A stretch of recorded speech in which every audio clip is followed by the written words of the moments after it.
Students, today I'll teach you about the outline classification of animal tissue. As we already completed plant tissue, now animal tissue.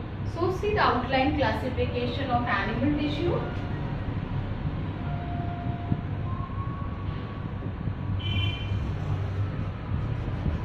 Outline classification of animal tissues.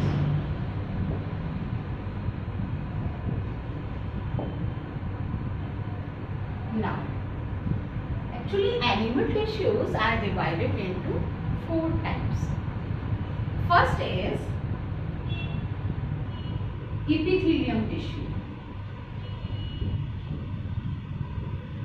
Epithelium tissues.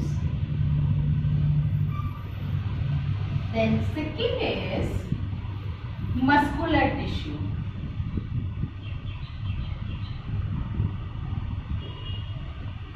Third, connective tissue.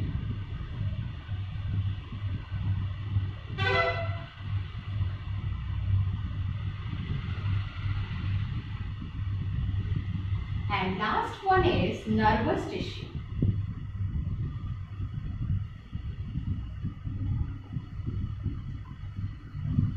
Now, first in short I am going to tell you epithelium tissue. It is understood from the term epithelium means it covers all the organs.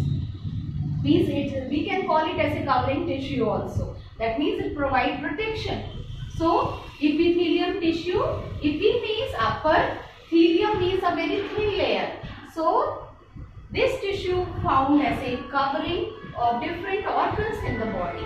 Even skin is also our epithelium tissue. That is stratified epithelium tissue actually. So various parts or various types we will study. Now muscular tissue. The work of muscular tissue means all different types of muscles comes under muscular tissue. And cells of this muscular tissue are known as muscle fibers. The muscular tissue help in movement and locomotion. There is a difference between movement and locomotion. Locomotion when a whole body of an organism moves from one place to another. This we call as a locomotion. But movement means as I am waving my hand, it is what? It is a movement. Because whole body is not moving from one place to another. So this is a movement. When whole body is moving from one place to another, that is a locomotion. So muscular tissue helps in movement and locomotion. Connective tissue. Connective tissue means it connects different organs of the body together. So that is why we call it as a connective tissue. And this connective tissue is the most evident among these 4 different types of the tissue. Evident means it is present in most part of the body of an organism. Now nervous tissue. Nervous tissue, that means which help in transmitting the messages, means spatially present in brain and spinal cord. Now the further parts of these tissues. I hope these 4 tissues are clear to you. Now epithelium tissue, the different types of epithelium tissue. First is squamous epithelium tissue. Squamous epithelium tissue. Second is cuboidal epithelium tissue.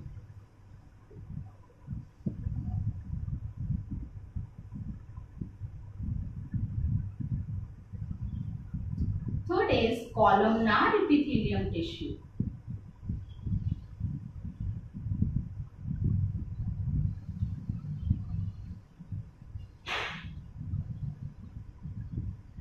Fourth is ciliated epithelium tissue. Epithelium tissue. Fifth is glandular epithelium tissue. Epithelium tissue.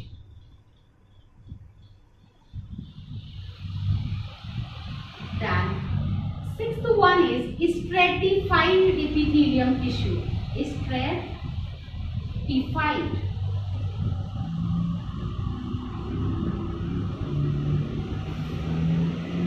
Now in short I am going to tell you, in another video I will explain it fully, the location and the function. Now squamous epithelium tissue.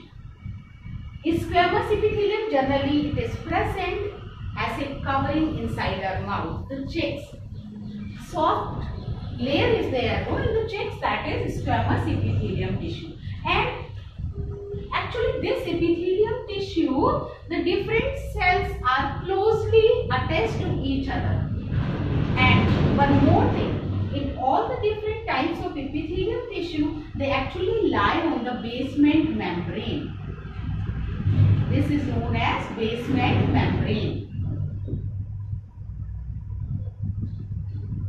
And all the, for example this one, and all the cells are very close to each other.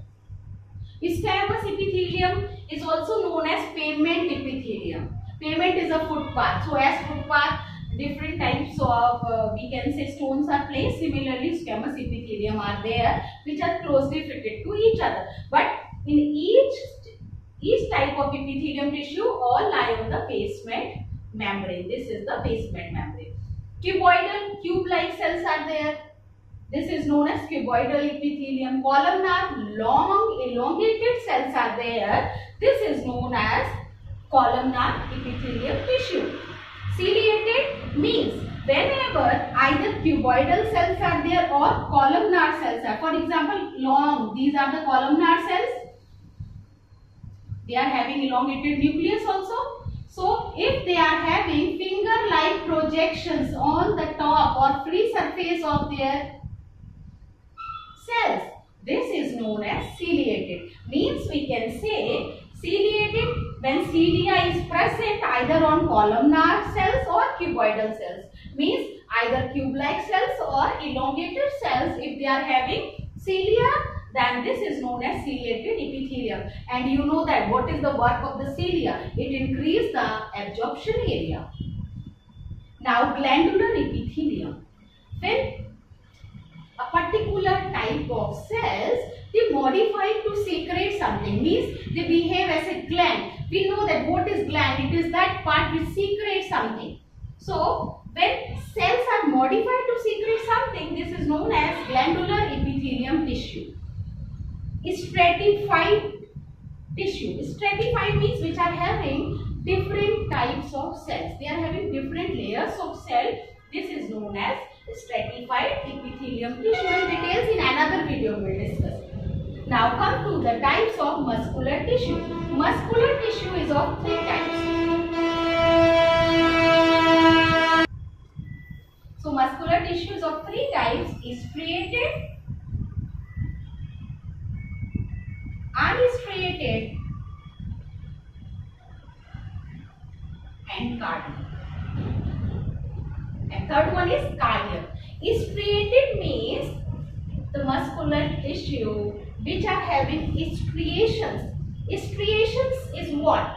Striations means the dark and light color bands are there. For example, these are actually cylindrical. So this is, we can say, the striated muscular tissue. So dark and light band, then dark band is there. So alternately this type dark, light dark, then light dark. So this type of band is there. This is known as striations, and this type of muscles are known as striated muscles. Striated muscles are also known as voluntary muscles. Voluntary muscles means which can work according to our choice. For example, limbs. Limbs means hand and legs together are known as limbs. Hands are known as forelimbs. Legs are known as hind limbs. So, whenever we want to move our hand, then only it can move. When we want to move our legs, then only it is moving. So, these are under our control. So, this is also known as voluntary muscles. These are also known as skeletal muscles because these are associated or attached with the bones. So three names, I hope it's clear to you. Striated because of the presence of striations, that is light and dark band. Second thing, these are voluntary, means work according to our choice. And third one, these are also known as skeletal muscles because these are attached with the bones. Now unstriated. Unstriated means they are not having any type of striations. So they are also known as smooth muscles.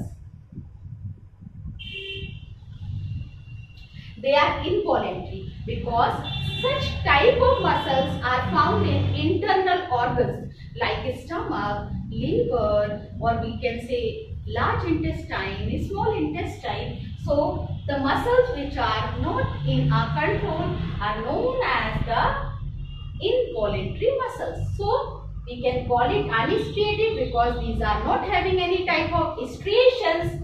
That is why also we call it as a smooth muscles, and these are also known as involuntary muscles. These do not work according to our choice. For example, if we don't want to, we can say that now stomach muscles must not work, but it is never work according to a direction. They work by themselves. So involuntary.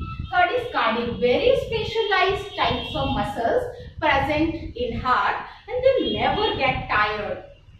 They continuously work because if they get tired, we will not survive. Because of these muscles only heart can pump the blood and which can reach to each and every part of our body. And we know that blood is very much needed, no? Because it transports various substances in our body, and as well as oxygen is also transferred from it. And without oxygen we cannot survive. So, and these are also involuntary, do not work according to our willpower. And these cardiac muscles are the specialized muscles having characteristics of both. Now connective tissue. As I told, most evident tissue is a connective tissue. So further types of connective tissue. First is areolar connective tissue. In short, we can write it CNT, connective tissue. Areolar, actually it is a loose connective tissue. Loose connective tissue means cells are placed far away from one another, or loosely arranged cells are there. Second is dense regular connective tissue. In it actually cells are very closely attached to each other. Third is adipose. Adipose means the fat storing tissue. It stores fat. For example, around eye wall, adipose tissue is present because these are delicate organs. Around kidney also adipose tissue is there because it protects the organ. These are also act as a shock absorbing cushions. Or in simple word we can say fat storing tissue is adipose tissue. Then skeletal connective tissue. Skeletal, which form the framework of our body, provide shape to each organ, is this is skeletal connective tissue. And the last type of connective tissue is fluid connective tissue or conducting tissue, or we can say vascular tissue. So fluid, because these are fluid. We know that what is fluid? Which can flow. So fluid connective tissue. Now the further parts of this. Areolar connective tissue, as it is present, out of these connective tissue, areolar is the most evident tissue. As I told you, out of these four tissue, connective is the most evident, and out of connective tissue, this areolar connective tissue is the most evident tissue, which because it found between different organs.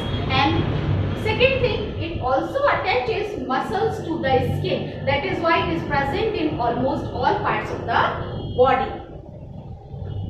Now, areolar is not having further types, but dense regular tissue is having two types, tendon and ligament. Adipose tissue is also not having further types. Skeletal, we know that bones and cartilage, bones is very hard, cartilage is soft.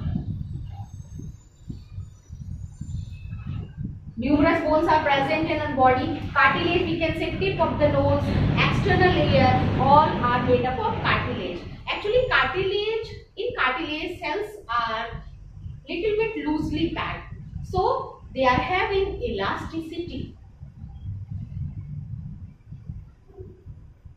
Now, fluid connective tissue is also of two types, blood and lymph.